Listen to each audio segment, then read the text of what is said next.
Hey you guys, welcome back to my Flickers of Fear show. I've been trying to catch up on some of the best reviewed or, movies that have been turning up on people's best of 2024 lists. And to that end, I finally got around to seeing this one, which I'd been wanting to see for quite a while. So this was made by a German filmmaker named Tilman Singer. I guess he's kind of like a relative newcomer, I would think. He did two short films, one in 2014 and one in 2016. And then in 2018, he did a full length film called Luz, which I think we reviewed a while back. We did like a brief review on the old matinee show with a couple of other movies. And I remember like liking it okay. I didn't love it, but it was pretty good. But like I said, we did review that a while back. But his latest movie, which came out in 2024, called Cuckoo, has kind of quietly been turning up on a lot of people's best horror films of the year list, hence why I really wanted to see it. And having seen it now, I'm going to have to say I agree 100% with that ranking. I absolutely loved everything about this movie. Now, as usual, it's not for everybody. Nothing is. It's strange as fuck and kind of leaves a lot of sort of intriguing unanswered questions. So if you don't like real weird shit, or you don't like kind of ambiguous shit, or something with like kind of a crazy premise, then maybe this is not for you. But I really, really liked it.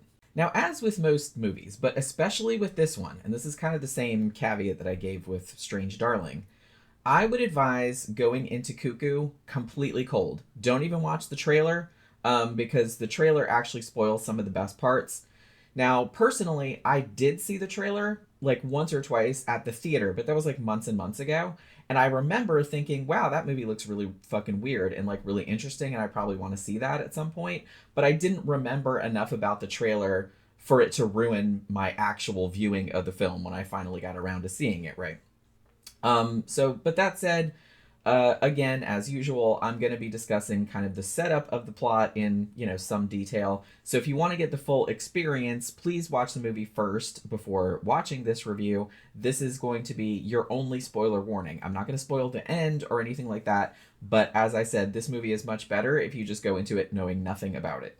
So Cuckoo focuses on a 17-year-old girl named Gretchen.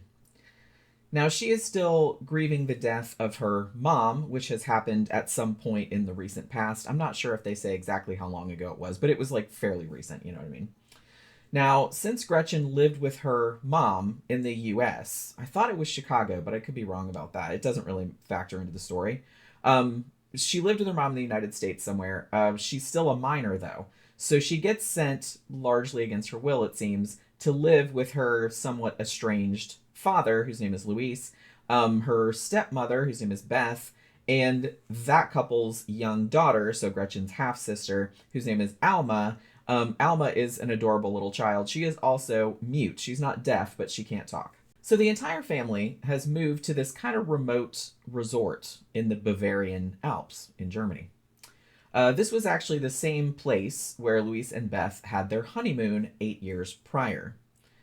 Now, the owner of the resort is this clearly kind of sketchy dude. Not even sketchy, he's just kind of creepy, like there's something up. His name is Herr Kunish. I'm not German, so I can't like pronounce it right. He's actually played by the great Dan Stevens, who was actually he's been in a lot of movies this year. Actually, he's having a really good year. He was actually just recently in Abigail, that really fun vampire flick that we reviewed not too long ago. So yeah, so he plays kind of the baddie in this. So Herr Konish has hired Luis to work on a new resort that he's building at this site, or not that far from the site. So Gretchen is essentially forced to live at this, admittedly beautiful but kind of subtly sinister compound that's sort of in the middle of nowhere. So Gretchen, not surprisingly, is kind of sullen and withdrawn. Really the only thing she has to do, like, to kind of alleviate her depression, she's a musician. She was in a band back in the US, and she kind of misses that. So she plays her guitar all the time.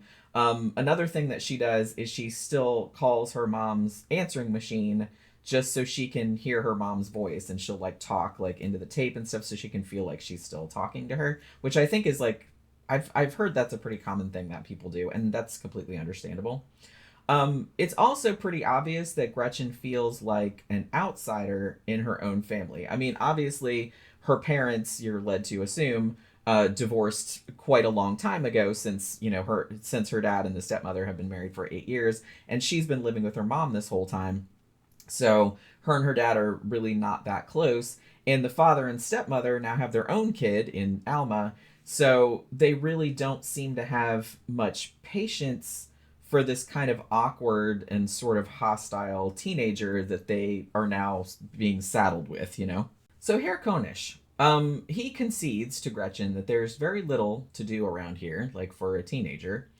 So he decides he's going to offer Gretchen a job working the front desk, like at the resort. So it's kind of like the check-in, but it's also kind of like not really a gift store, but they have stuff that you can come in and get, like for people staying at the resort, like little groceries and shit like that. So she takes the job, like she would be trading shifts with another woman who works there named Trixie.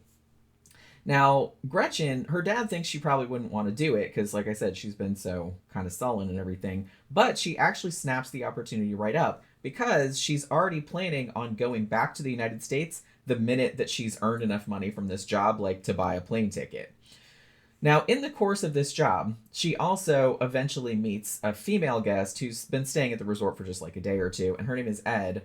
And they kind of develop a little bit of a low key romance or whatever, and she actually contemplates like running off with her. But right here is where shit starts to get weird. Well, I mean, weirder, because it wasn't really all that kosher, like even from the beginning.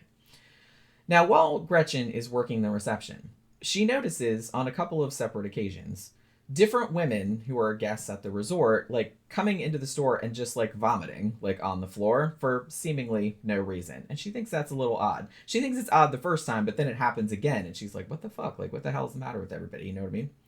There are also kind of like these weird like unsettling noises like coming from the forest like around the resort.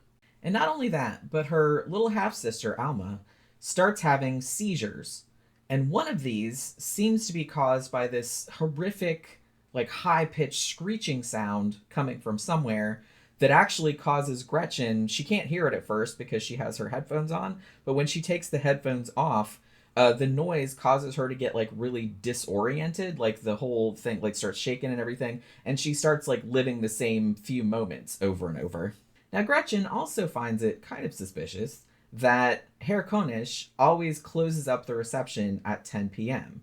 Because she figures, well, this is a hotel, right? And don't hotels like normally have somebody working reception 24/7 so people can check in the middle of the night or whatever?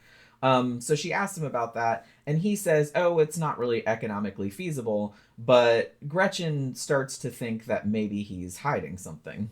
Now, this suspicion is apparently confirmed when one night after work, Gretchen decides to ride her bike home in the dark instead of waiting for Herr Konish to drive her. Like, he always insists on driving her, you know what I mean? Like, you can't be out after dark or whatever. So, again, that's a little sus. Now, during this bike ride, she is actually pursued by this terrifying looking, screeching woman. She's like a kind of a weird looking woman.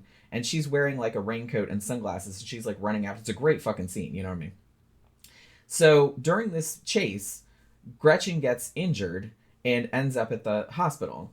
Now, the staff there don't actually see the woman because the woman actually like chases her like to the hospital, and then she like tries to bangs the door and gets in, you know what I mean? So the cops, they don't see her, so they figure, oh, maybe it's all just a prank or whatever. But then there's one cop named Henry who kind of gets wind of Gretchen's story and ends up contacting her because he's also had some experience with this mysterious hooded woman and kind of wants to try and figure out what's going on. So as the movie goes on, Gretchen and Henry kind of team up, and then they start to try and like get to the bottom of the really bizarre shit that's going on at this resort, which again, I will not spoil. The only thing that I'll say about it is that it has something to do with the brood parasitism of cuckoos.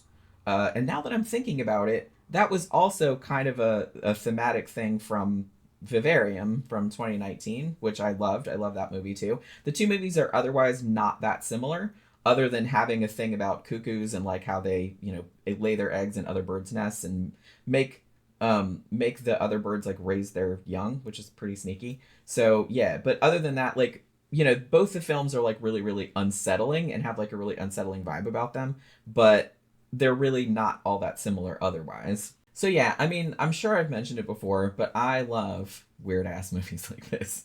And this movie, I think what I liked about it, I mean, I like movies that just completely commit to these just out there premises. They're just like, yep, this is what's happening. And I'm just like, all right, I'm going along with it. You know what I mean? There are kind of like hints of dark humor in it, like quite dark humor. I think a lot of it comes from Gretchen's just no bullshit attitude. She's a great character. She's just like so fucking funny. And Herr Konish being like this over the top, very obvious villain, like he's not even trying to hide it really. But I think like this black humor kind of like enhances the horror rather than diminishing it. I mean, the whole atmosphere of the thing, even though most of it is set in the daytime, like in this very sunny, luxurious resort surroundings, you know what I mean? But the whole thing is still like really disquieting because when you're watching it, like that something is wrong, like something is weirdly askew. But for a long time, you can't figure out exactly what that is because it's just the weird shit that happens seems like unrelated or you can't really figure out where it's going and shit like that. And I love stuff like that. Now, I did see some reviews. Probably the main complaint that I saw from people that didn't like the movie was that the third act kind of fell apart after after the reveal of like whatever the shenanigans were that were going on at the resort. But I did not feel that way at all. The concept, like when you figure out what's going on, it is very peculiar and it's very audacious. Like it's audaciously weird. But that was honestly one of the best things about the movie for me. I thought, like, I get if you don't want to vibe with it, then that's cool. But it's like I really dug it. And the story also has like a real emotional heft to it at the end, like especially in relation to Gretchen's relationship with her half sister Alma. And I think this works so well because of Hunter Schafer's performance as Gretchen.